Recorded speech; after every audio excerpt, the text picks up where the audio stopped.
Video sample rear camera of the Infinix Smart 10.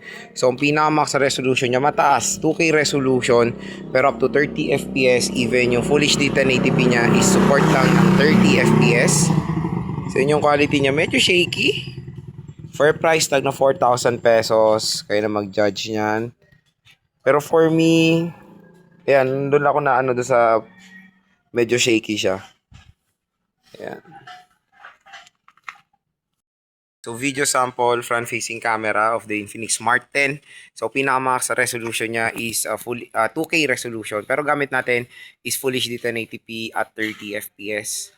So, yan po yung quality ng Infinix Smart 10. And again, nagtitake ako ng video sa outdoor. So, ito na talaga yung direct sunlight natin. And try natin pumunta sa medyo walang sunlight na dyan. Tingnan, medyo napapansin ko nagkaka-noise siya eh. So, na tayo dito. Ayan.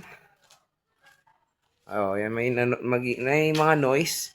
Pero pag direct sunlight, solid yung quality niya. Or pag maganda yung lighting condition.